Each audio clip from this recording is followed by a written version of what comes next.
반갑습니다. 오늘 또 역시 돈에 관한, 물질에 관한, 또 이 물질과 영생에 관한 이야기를 여러분과 함께 나누려고 합니다. 오늘 본문이 속한 누가복음 16장을 보면요, 물질에 대한 예수님의 가르침에 대한 이야기로 할애가 되고 있어요. 그런데 바로 앞에 15장에는요 세 가지의 비유가 나옵니다. 이 세 가지의 비유가 등장하는데, 첫 번째로 잃어버린 동전의 비유가 나오고, 잃어버린 양의 비유가 나오고, 잃어버린 아들에 대한 비유가 나옵니다. 그러니까 잃어버린 영혼에 대한 비유가 나온다라는 거죠. 이 세 가지 비유를 통해서 강조하고 있는 것은요, 잃어버린 영혼이 구원받게 될 때 하나님께서 얼마나 기뻐하실까, 이것이 누가복음 15장에 나와요. 16장 전에 있는 15장에 잃어버린 영혼이 구원받게 되는 것은 하나님께서 가장 기뻐하시는 것이다라는 메시지가 이 바로 앞에 있는 15장에 나타난다라는 것이죠. 그 뒤에 이렇게 잃어버린 영혼이 구원받게 될 때 기뻐하시는 하나님에 대해서 말씀하시면서 바로 16장에 물질에 대한 비유가 기록되어 있다는 것을 우리가 주목해야 됩니다. 이 16장에 또 15장과 16장의 물질에 대한 비유로 이어지는 것을 통해서 우리가 기억해야 되는 것은요, 구원 얻은 자의 삶 가운데 나타나는 최초의 변화, 구원 얻은 자의 삶 가운데 나타나는 최초의 변화는요, 물질의 변화이다라는 것을 가르쳐주고 있는 거예요. 잃어버린 영혼이 하나님의 품으로 돌아와서 구원받을 때 나타나는 최초의 변화는 물질의 변화로 나타난다라는 것을 보여주고 있다라는 것이죠. 사랑하는 여러분, 우리가 구원받은 이후에 저와 여러분은 물질의 소비에 있어서 어떠한 변화가 나타나셨습니까? 우리가 신앙생활을 하고 구원받은 하나님의 백성이다라고 구원에 대한 믿음과 확신을 갖고 난 다음에 우리의 소비 습관이 어떻게 변화되셨습니까? 바뀐 게 없습니까? 이것을 좀 생각해 봐야 한다는 거죠. 오늘 본문 말씀은 크게 세 가지의 단락으로 나누어 줄 수 있는 것 같아요. 19절부터 21절까지는 부자와 나사로의 이 세상에서의 삶에 대해서 대조하고 있어요. 이 세상에서 부자와 나사로가 어떻게 살고 있는지, 그리고 23절부터 31절까지는요 거지 나사로와 부자의 저 세상에서의 삶에 대해서 대조하고 있어요. 그리고 중간에 끼어 있는 22절은요 이 세상에서 저 세상으로의 삶의 전환인 죽음에 대해서 22절에서 이야기하고 있는 거죠. 자, 19절 말씀은요, 이 부자가 이 세상에서 어떻게 살았는지에 대해서 그의 삶을 묘사해 주고 있어요. 우리 19절 말씀 함께 읽었으면 좋겠습니다. 시작. 한 부자가 있어 자색옷과 고운 베옷을 입고 날마다 호화롭게 즐기더라. 여러분, 당시 이스라엘 상류층들, 소위 부자라고 하는 이 상류층들 가운데는요 로마의 상류층의 삶을 흉내내는 사람들이 많이 있었습니다. 우리나라 부자도 뭐 미국으로 많이 유학을 가고 미국에 있는 부자들이 하는 것을 많이 따라 하잖아요. 명품들을 좋아하고. 당시 이스라엘도요 로마 제국의 상류층들이 이렇게 하고 다니는 것들을 따라하는 그런 부자들이 많이 있었다라는 거죠. 그래서 오늘 본문에 나오는 부자는요 자색옷을 입었는데, 이 자색옷이라는 것은 극히 사치스러운 명품 옷을 의미하는 거예요. 명품 옷을 의미하는 것이고, 또한 이 사람이 입었던 고운 베옷은요 최고급 소재로 만든 속옷을 의미하는 겁니다. 그러니까 최고급의 명품 옷으로 속옷과 겉옷을 다 치장하고 다녔던 사람이다라는 거죠. 여러분, 남들에게 보여주지 않는 속옷까지도 명품으로 입을 정도로, 속옷은 아무거나 입어도 되잖아요. 근데 속옷까지도 명품으로 도배할 정도로 이 사람은요 눈에 보이는 것에 신경을 쓰고 살았던 사람이다라는 것이죠. 여러분, 이 사람이 이 옷을 입고라고 했을 때 이 입고라는 단어가 원어적으로 살펴보면요 통상적으로 입었다라는 단어입니다. 그러니까 매일매일 입었다, 즐겨 입었다, 이런 의미라는 거죠. 또한 이 사람은요 날마다 즐기며 살았다라고 말하고 있어요. 여기서 즐기다라는 단어가 잔치를 즐기다라는 그런 것을 의미해요. 그러니까 날마다 호화롭게 잔치를 집에서 벌이고 즐기면서 명품 옷을 입으면서 그렇게 살았던 사람이다라는 거죠. 멋있죠, 여러분? 그러므로 이 부자는요 입고 먹고 마시는 일에 자기 자신만을 위해서 자기가 가진 돈을 아낌없이, 그리고 나눔 없이 자기만을 위해서 사용했던 사람이다라는 것을 알 수가 있는 거죠. 이번에 화제가 되었던 이 청문회 중에도 이 조윤선 장관 후보자가 1년 생활비가 5억이라면서요. 애들 학비하고 이것저것 빼고 나니까 자기가 그 순수하게 생활에 쓰는 돈만 한 달에 2천만 원 정도밖에 안 된다고 그러더라고요. 예. 먹고 입고 마시는 일에 자기 자신만을 위해서 아낌없이 돈을 사용하는 것, 여러분 성경은 이것을 경계하고 있는 것이죠. 그리고 이와는 대조되는 인물이 한 사람 등장하는데 그 사람의 이름이 바로 나사로라는 사람입니다. 여러분, 그런데 예수님께서 성경 속에 예수님께서 가르치신 비유가 40개 정도 돼요. 예수님께서 말씀하신 비유가 40개 정도 되는데 사람 이름을 거론하신 비유는요, 이 본문이 최초입니다. 다른 비유에서는요, 사람 이름을 쓰신 적이 없어요. 근데 비유가 무엇입니까? 어떠한 의미와 어떠한 의도를 전달하면서 가르치시기 위해서 지어낸 이야기잖아요. 뭔가를 쉽게 가르치시기 위해서 지어낸 이야기예요. 그런데 다른 비유의 이야기를 말씀하실 때는 예수님께서 사람 이름을 쓰신 적이 없는데 여기에서는 나사로라는 이름을 지어서 이 비유 속에 가르치고 계시다라는 거예요. 그것은 무엇입니까? 그러니까 나사로라는 이름이 실존 인물이 아니라는 거죠. 그러니까 이 이름을 지어서 뭔가 가르치시고 싶은 메시지가 또한 있는 거예요.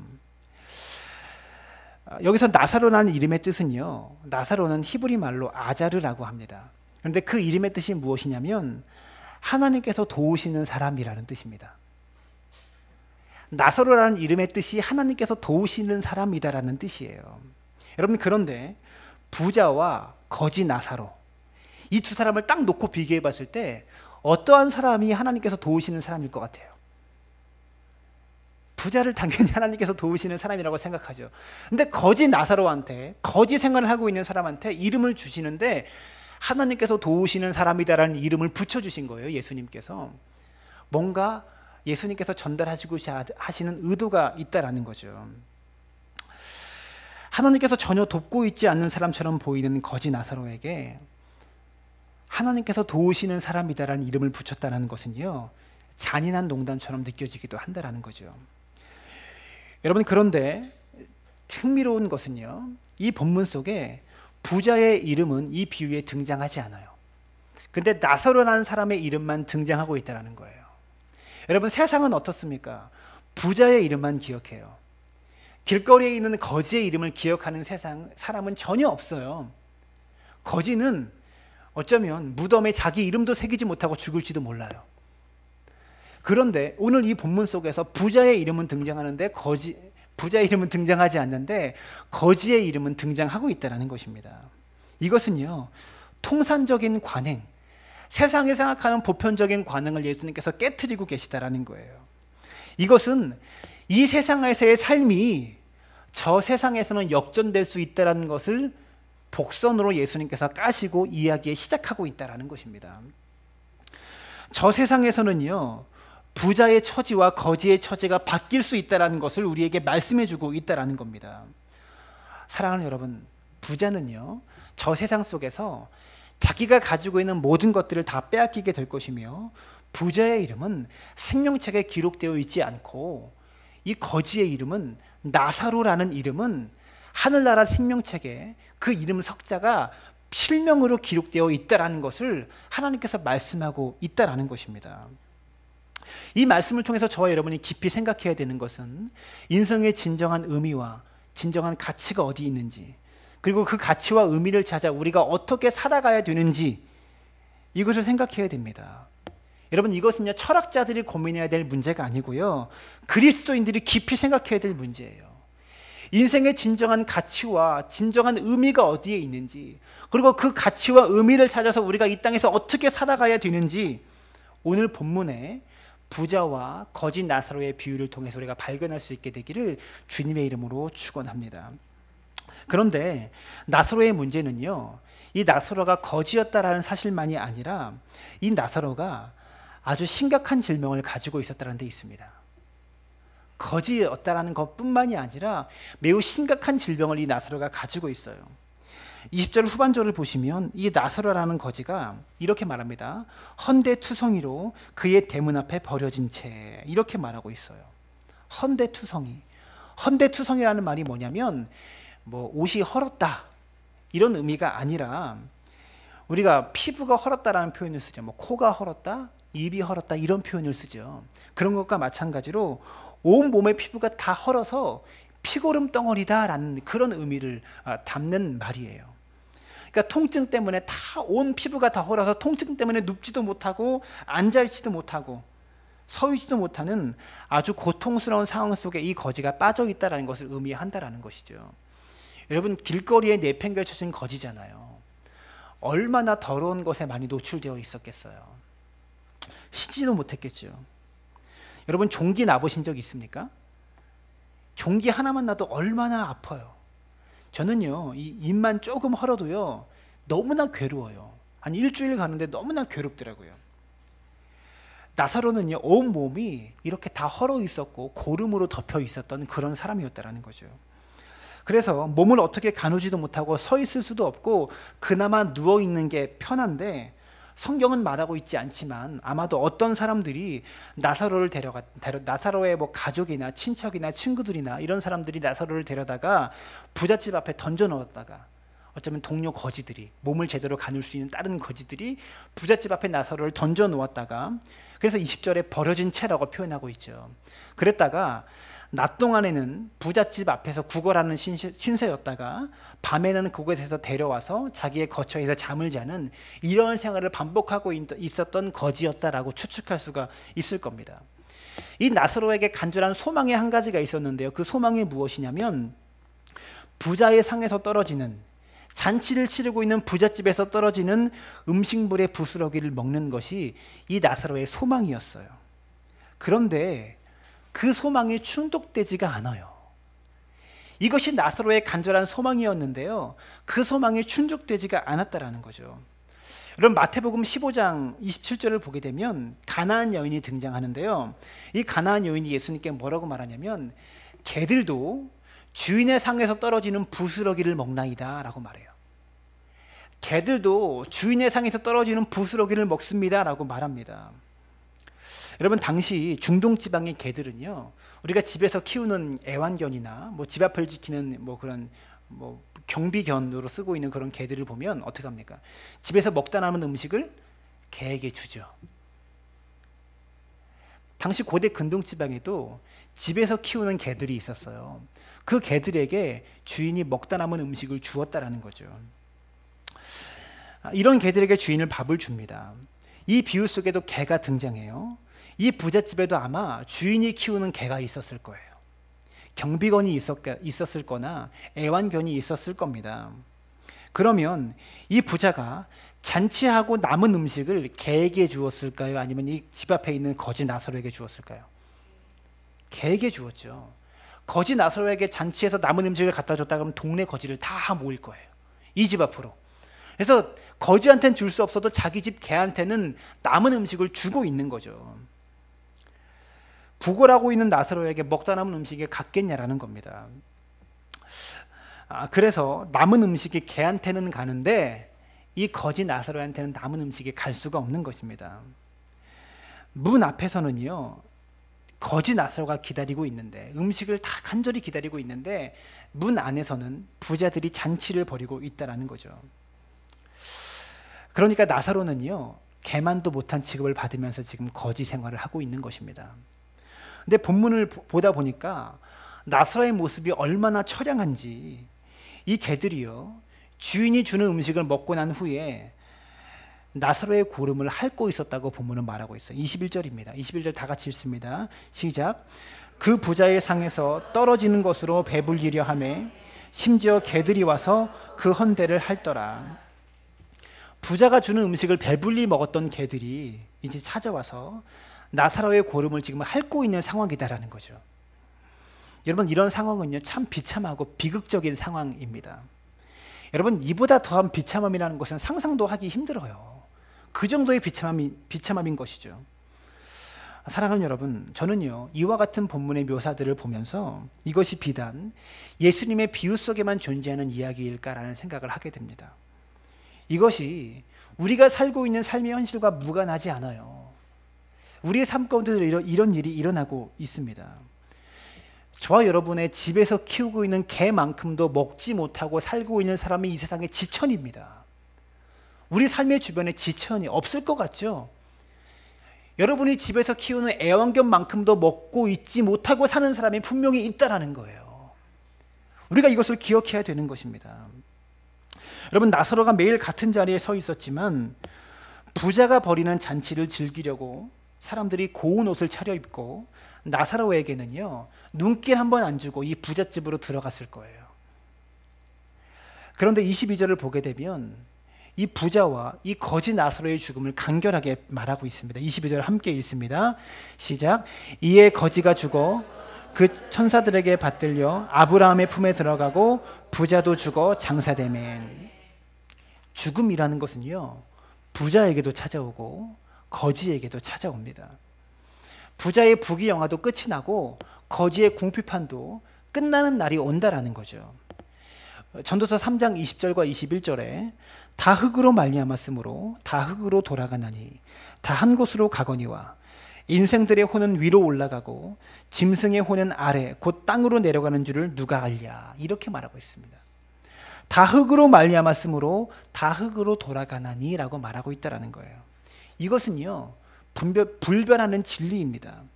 죽음은 모든 사람에게 닥치는 현실이다라는 거죠. 그런데 이 현실을 가지고 죽음 이후의 삶을 준비하고 있는 사람들은 너무나 드물다라는 겁니다. 사랑하는 여러분, 부자와 나사로의 비유 중에서 이 세상에서의 삶을 말할 때는 성경은 부자의 삶을 먼저 소개했고 나사로의 삶을 나중에 소개하는 순서였어요. 그런데 이 죽음을 기점으로 이 두 사람을 소개하는 순서가 바뀌어 버려요. 거지 나사로의 죽음을 먼저 이야기하고 부자의 죽음을 나중에 이야기하는 순서로 순서가 바뀌고 있는 것을 볼 수 있다는 겁니다. 22절을 다시 한번 보시면 이에 그 거지가 죽어 천사들에게 받들려 아브라함의 품에 들어가고 부자도 죽어 장사되매라고 말하고 있습니다. 거지 나사로의 죽음에는요, 장사되매라는 말이 빠져 있어요. 그러니까 이 거지 나사로는 장사도 지내지 못할 만큼, 장례식도 제대로 치르지 못할 만큼 그 정도로 가난했다라는 거죠. 그러나 나사로는요, 천사들에게 받들려 아브라함의 품에 들어가고라고 말하고 있어요. 장사 지내지 못했지만, 장례식은 치르지 못했지만 천사들에게 받들려졌고 아브라함의 품에 들어갔다라고 말하고 있다라는 겁니다. 죽음의 관문을 통과하는 순간 역전이 벌어지는 거예요. 삶의 처지와 환경이 뒤바뀌어진다는 겁니다. 그리고 운명 또한 바뀌어지게 됩니다. 이것을 기억해야 되는 거죠. 23절을 보시면 그가 음부에서 고통 중에 눈을 들어 멀리 아브라함과 그의 품에 있는 나사로를 보고 이렇게 말하고 있습니다. 여러분, 아브라함의 품에 나사로가 안겼다는 것은요, 믿음의 선진들과 더불어 천국에서 편안히 거주하고 있다는 것을 의미하는 말입니다. 영원한 안식을 취하고 있다는 것을 표현하는 것이죠. 우리가 본문을 통해서 기억해야 되는 것은요, 나사로가 천국에 들어간 것은 나사로가 가난했기 때문이 아니라는 거예요. 부자가 지옥에 간 것은 부자가 부자이기 때문에 지옥에 간 것이 아니라는 겁니다.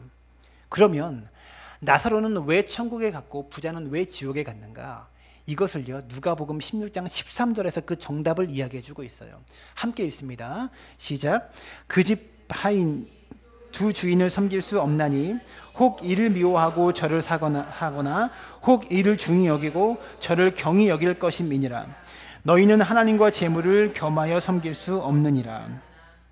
나사로가 천국에 간 것은 가난했기 때문이 아니라 하나님을 섬겼기 때문이고, 부자가 지옥에 간 것은 부자가 부자였기 때문이 아니라 하나님을 섬기지 않았기 때문에 지옥에 간 것이다라고 말하고 있는 거예요. 오늘 본문은 무엇을 강조하고 있는 겁니까? 이 세상에서 부유하게 살아가고 있는 기득권층에 대한 엄중한 경고의 메시지라는 것을 기억해야 되는 겁니다. 이 세상의 재물을 자기 만족을 위해 쓰고 자기를 위해 자기 중심으로 물질을 쓰면서 살아가는 인생들에 대한 무서운 심판이 있을 것이다라는 것을 말해주고 있는 거예요. 사랑하는 여러분, 우리는요, 우리가 가지고 있는 작은 물질도 무엇을 위해 쓰고 있습니까? 이것을 고민해 봐야 된다는 거예요. 이 세상에서 자기의 이익과 자기의 유익만을 위해서 물질을 쓰는 사람은, 여기서 말하는 물질은 돈만을 의미하는 것이 아니에요. 우리에게 힘을 가져다주고 능력을 가져다주는 모든 것들을 말하는 겁니다. 돈이 될 수도 있고요, 재능일 수도 있고요, 나의 인맥일 수도 있고요, 나의 달란트, 은사일 수도 있어요. 이 모든 것을 나만을 위해서 쓰는 인생들은 어떻게 되냐면, 나만을 위해서, 자기의 유익과 이익만을 위해서 이 모든 물질들을 쓰는 사람은 저 세상에서 자기 입술에 물 한 방울조차도 주어지지 않을 만큼 다 빼앗겨 버릴 것이다 라고 말하고 있다는 거예요. 이것은 성경이 말하고 있는 엄중한 사실입니다. 여러분, 예수님께서 하신 비유 가운데 3분의 1이요 돈에 대한 비유예요. 물질에 대한 비유예요. 성경은요, 너희의 물질관이 바뀌어야 된다, 너희가 교회에다 헌금해야 된다, 이것을 말하지 않아요. 너희의 물질관이 바뀌어야 된다는 것을 강조하고 있는 거예요. 하나님께서 원하시는 것은요, 지난주에도 우리가 말씀을 통해 나눴지만, 많은 물질을 쌓고 많은 물질을 소유하는 것이 아니라 이미 우리에게 주신 물질을 하나님의 뜻에 맞게 잘 사용하는 것, 이것을 주님께서 원하신다라는 거죠.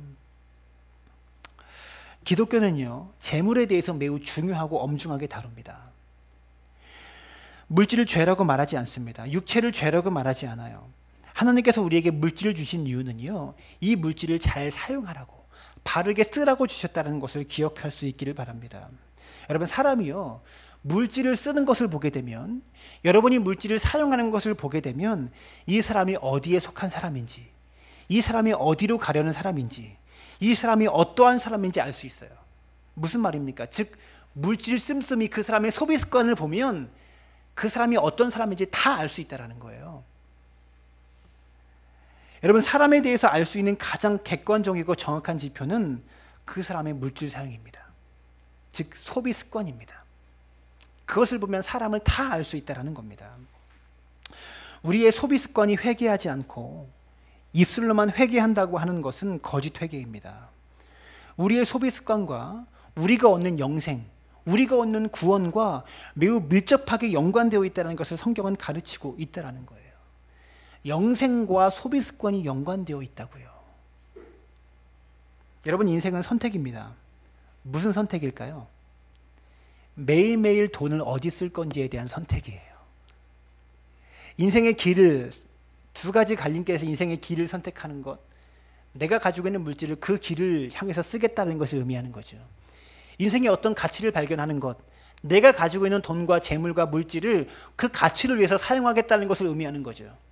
우리는요, 매일매일 내 돈을 어디다 쓸 건지 선택하며 살아간다는 거예요. 그리고 그와 같은 일상적인 선택이 영원한 삶에 대한 결과를 만들어낼 것이다. 오늘 본문은 그것을 우리에게 던져주고 있다는 겁니다. 사랑하는 여러분, 돈을 사용할 때 여러분은 어떤 관점에 따라 사용하고 있습니까? 효율성에 따라 사용하십니까? 돈을 사용할 때 어떠한 관점이 가장 중요할까요? 성경은요, 영생의 관점이 반영될 수 있도록 돈을 사용해라 라고 말하고 있어요. 우리의 소비 습관에 영생의 관점을 가지고 소비 습관을 사용해라 라고 성경은 가르치고 있다는 거예요. 우리가 구원받은 성도라면 돈을 쓸 때 영생의 관점을 반영해서 판단해야 된다는 것입니다. 돈이 주어지는 것은 무엇입니까? 섬김의 기회입니다. 돈이 주어진 것은요, 섬김의 기회예요. 명품 옷 사입고 좋은 화장품으로 칠하고 배불리 먹으라고 돈이 주어진 것이 아니라 섬길 수 있는 기회를 하나님께서 저와 여러분에게 제공해 주신 것입니다. 이것이 성경의 가르침이에요. 여러분, 섬김의 기회로 주어진 돈을 가지고 나사로와 같은 불쌍한 영혼을 돕는 데 사용하고, 영혼 구원을 위해 사용하고, 나누고 드리고 섬기는 데 써보신 적이 있습니까? 이러한 가치관이 우리가 돈을 쓰는데 반영된 적이 한 번이라도 있으십니까? 이것이 그 사람의 믿음이고, 구원받은 자들은요, 이렇게 생활하고 살아간다라는 거예요. 오늘 말씀은 굉장히 강력한 말씀이에요. 우리의 가치관과 우리의 생각이 여러분 급진적으로 전환되지 않으면 너희는 천국에 갈 수 없다라는 말씀이다라는 거예요. 정말 구원받았습니까, 여러분? 정말 구원받았습니까? 오늘 말씀에 비춰서 한번 생각해 보십시오. 이건 제 철학이 아니고요, 성경의 가르침입니다. 오늘 본문이 말하고 있는 심각성의 분위기를 제가 반도 못 전달하면서 지금 말씀하고 있는 거예요. 오늘 본문에서 자기만을 위해서 물질을 소비하는 부자에게 예수님께서 얼마나 심각하게 말씀하고 있는지를 한번 보세요. 성도 여러분, 우리에게 주어진 물질은 섬김의 기회입니다. 그렇게 우리의 물질을 사용할 때 내가 가진 돈이 그때 비로소 돈다워지는 거예요. 여러분, 24절부터 31절을 보시면 아브라함과 부자가 세 차례의 대화를 주고받고 있는데 지옥에 대한 가장 생생한 묘사가 오늘 본문 속에 등장합니다. 오늘 본문은요, 천당과 지옥에 대한 설교가 아니에요. 천국과 지옥에 대한 설교가 아니에요. 이 설교를 가지고 천국과 지옥에 대해서 설교하지만 본문이 말하고 있는 핵심은 천국의 모습과 지옥의 모습을 가르치려고 본문이 전달하고 있는 것은 아닙니다. 물질의 소유와 물질의 사용에 대한 것인데 그 결과로 천당과 지옥으로 나누어지게 될 것이다 라는 것을 가르쳐주고 있는 거예요. 누가복음 전체의 문맥에서 보면 이것을 우리에게 던져주고 있다는 겁니다. 여러분, 지옥에 떨어진 자가 어떠한 고통을 갖게 될 것인지에 대해서 유일하게 성경에서 다루고 있는 본문이 오늘 본문입니다. 24절을 함께 읽습니다. 24절 시작. 불러 이르되 아버지 아브라함이여 나를 긍휼히 여기사 나사로를 보내어 그 손가락 끝에 물을 찍어 내 혀를 서늘하게 하소서. 내가 이 불꽃 가운데서 괴로워하나이다. 아멘.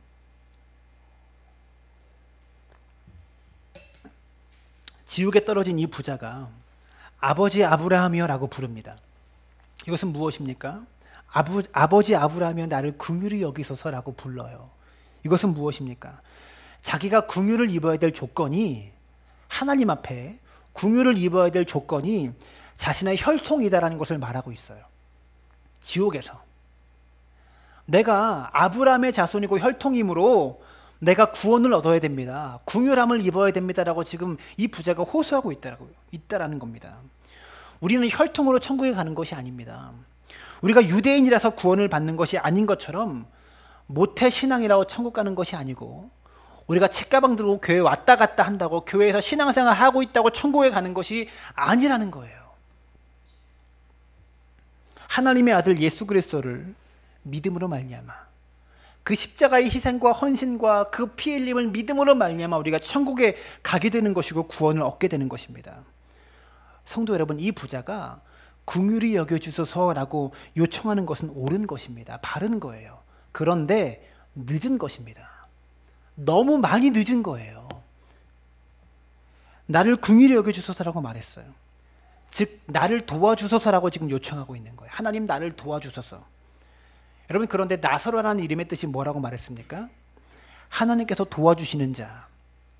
그런데 지금 이 부자는 지옥에서 죽은 후에 내가 나사로가 되길 원합니다라고 요청하고 있는 거예요. 죽어서 하나님께서 나를 도와주시길 원합니다라고 요청하고 있다라는 겁니다. 그런데 그 기회는 절대로 주어지지 않아요. 우리가 이것을 기억해야 되는 겁니다. 부자의 요청은요, 자기의 입술에 한 방울의 물만 찍어달라고 이야기합니다.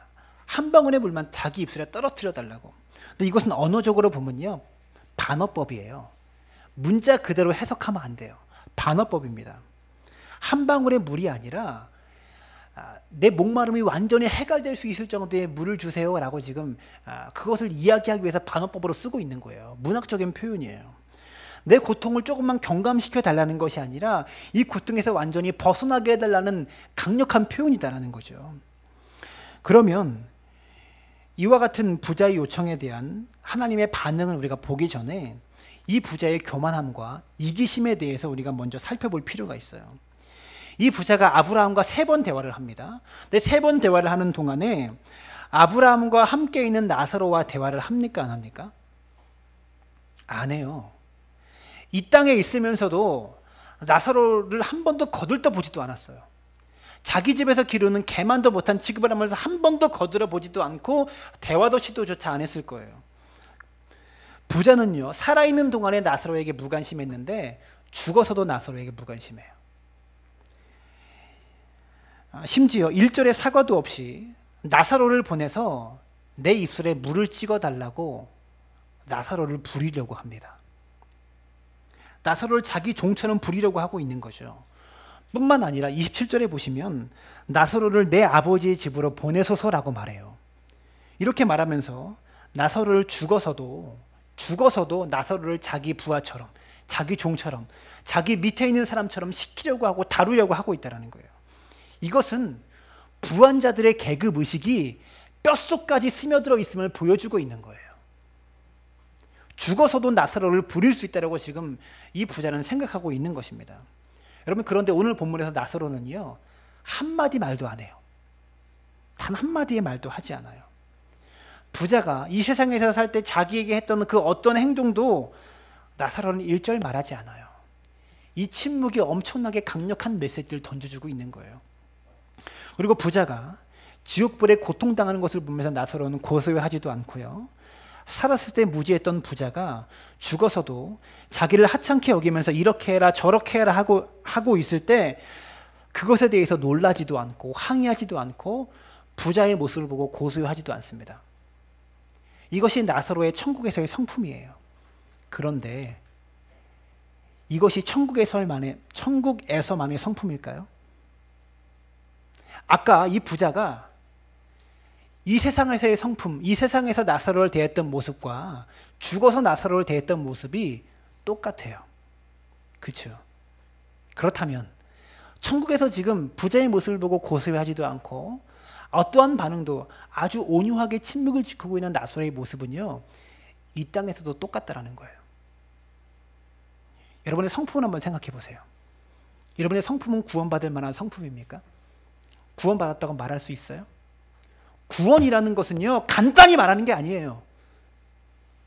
주님 믿습니다라고 내가 천국에 들어갈 수 있는 것이 아닙니다. 구원받은 자다운 행동이 있어야 되고요, 삶의 모습이 있어야 된다는 거예요. 교회가 구원을 너무 가볍게 생각해요. 이것을 기억해야 된다는 것입니다. 거지라고 번역된 성경 언어가 푸토코스입니다. 그런데 이 푸토코스가 사용되어지는 곳이 마태복음 5장 3절이에요. 심령이 가난한 자는 복이 있나니 천국이 저들의 것이며. 여기서 가난한 자라고 번역된 단어가 푸토코스입니다. 그러니까 가난한 자, 거지라는 단어에 푸토코스라는 단어가 다 사용되어진다는 거예요. 그러니까 거지 나사로는요, 심령의 가난한 자를 의미하는 말이에요.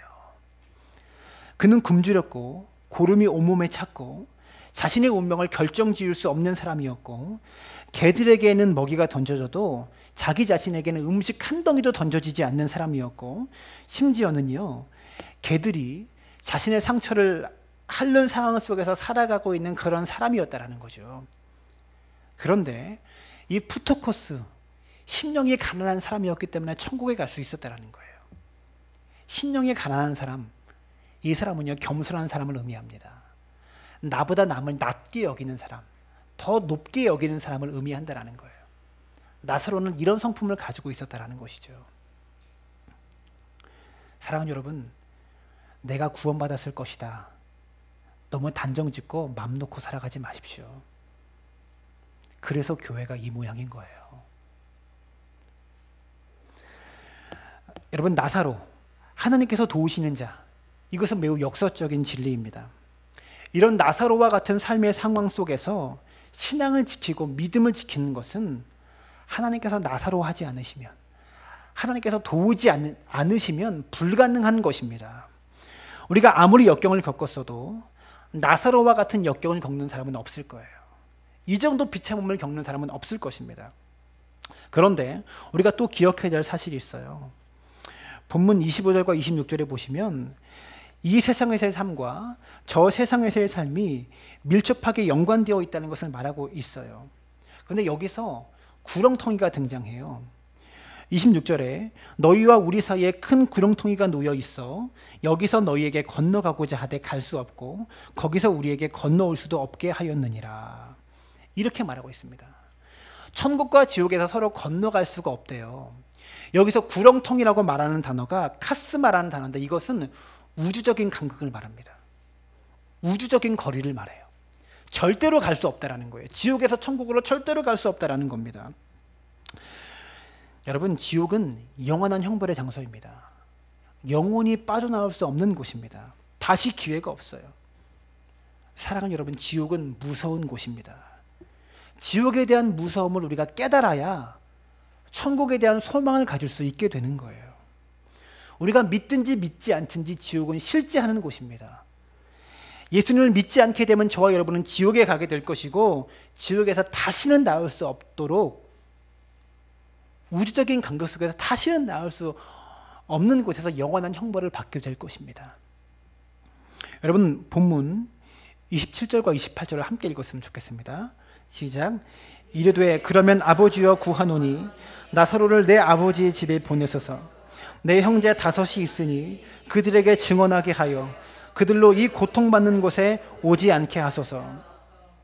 부자는 지금 나사로를 자기 형제들에게 보내서 회개하도록 어서 촉구할 수 있도록 이 나사로를 내 형제들에게 보내달라고 요청합니다. 그래서 이 고통받는 곳에 좀 오지 좀 않게 해주세요라고 요청하고 있어요. 여러분, 지옥에서 전도에 대한 부담을 지금 느끼고 있는 거예요. 자기 형제들에 대한 전도에 대한 부담을 느끼고 있는 거예요. 근데 전도는 죽어서 할 수 없어요. 지옥에서 전도에 대한 부담감을 느껴도 할 수 없는 것입니다. 전도는 살아있을 때 하는 거예요. 천국 가서 할 수 없어요. 천국 가면 구제할 수 없어요. 죽음은 구제할 수 없고, 죽음은 전도할 수 없어요. 전도와 구제는 오직 이 땅에서만 할 수 있는 특권이다라는 겁니다. 여러분, 그리고 본문 제일 마지막 절을 한번 보세요. 31절입니다. 시작. 이르되 모세와 선지자들에게 듣지 아니하면 비록 죽은 자 가운데서 살아나는 자가 있을지라도 권함을 받지 아니하리라 하였다 하시니라. 이 말의 뜻이 뭐냐면, 구원을 얻기 위해서 우리가 알아야 될 진리는요, 본문에서 말하는 대로 죽은 자들 가운데서 살아난 사람이 권하는, 죽음을 경험하고 온 사람이 권하는 덧붙여진 이야기가 아니라, 죽음을 경험하고 온 사람이 그 죽음을 경험해서 들려주는 이야기가 아니라 성경 안에 다 완성되어 있다라고 말하고 있어요. 천국과 지옥에 대한 경험은요, 죽음을 보고 온 사람이 해주는 이야기를, 그런 권면들을 듣는 것이 아니라 성경 안에 다 말씀하고 있다라는 거예요. 성경 외에 뭐 불교에서 말하는 죽음, 유교에서 말하는 죽음, 어떤 철학자가 말하는 죽음 들을 필요가 없다라고 성경은 가르치고 있는 거예요. 모세와 선지자에게 듣지 아니하면, 이 말은요, 구약 성경을 의미해요. 예수님 당시에 신약 성경이 없었죠. 구약에 율법만 있었습니다. 이 속에 구원 얻는 모든 비결이 완성되어 있다라고 말하는 거예요. 그 어떤 것도 덧붙여질 수 없다라고 말하고 있다라는 것입니다. 성경 속에 영생에 대한 진리가 충분하다라는 거예요. 죽은 자 가운데서 살아 돌아온 자가 있을지라도 그들의 권함을 받을 필요가 없고, 그들의 권함을 성경 말씀에 단 한 자도 덧붙일 수 없다라고 말씀하고 있다는 겁니다. 말씀의 결론을 맺겠습니다. 사랑하는 여러분, 이 부자의 문 앞에, 이 부잣집 문 앞에만 거지 나사로가 있는 것이 아니라 우리들의 삶의 주변에도, 우리 집의 대문 앞에도 거지 나사로가 있어요. 그런 사람들이 분명히 있어요. 내 문 앞에 있는 거지 나사로가 있습니다. 그 존재는 우리 삶의 주변에 항상 있고 늘 있어요. 우리에게 주어진 것은 돈뿐만이 아니라 은사도 있고 재능도 있습니다. 우리에게 주어진, 나에게만 주어진 소유가 있다라는 거예요. 나에게 주어진 소유와 물질을, 나에게 주어진 재물을 하나님의 뜻에 맞게 사용할 것인가, 아니면 하나님의 뜻과 무관하게 나에게 주어진 재물을 사용할 것인가. 오늘 본문은 그것을 던져주고 있습니다. 하나님의 뜻에 맞게 사용할 때 천국에 갈 것이고, 뜻에 맞게 사용하지 않을 때 우리는 지옥에 갑니다. 구원을 얻었다는 것, 구원받은 삶의 증거는 우리의 소비 습관에 나타납니다. 물질을 쓸 때 영생의 관점을 반영하십시오. 효율성이 아니라, 겉멋이 아니라, 나를 치장하는 것이 아니라 영생의 관점을 반영해서 물질을 사용할 수 있게 되기를 바랍니다.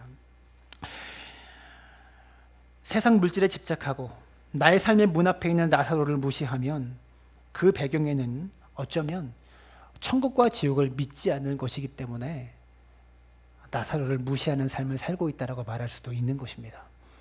이것을 깊이 생각하십시오. 예수 그리스도의 십자가를 믿고 구원을 얻은 사람은 인생의 가치가 달라집니다. 인생의 의미가 달라집니다. 그리고 인생의 가치와 의미가 달라진 사람은 그 가치와 의미를 위해서 내가 가진 돈을, 내가 가진 재능을, 내가 가진 물질과 소유를 사용하게 되어 있습니다. 그래서 이 땅에서의 물질 사용과 이 땅에서의 재능과 모든 소유의 사용들이 저 세상에서 천국과 지옥을 결정할 수 있다는 사실을 깨닫고 하나님의 뜻에 맞게 우리가 가지고 있는 모든 것을 하나님의 뜻에 맞게 바르게 사용할 줄 아는 믿음의 사람들 되어지시기를 주님의 이름으로 축원합니다.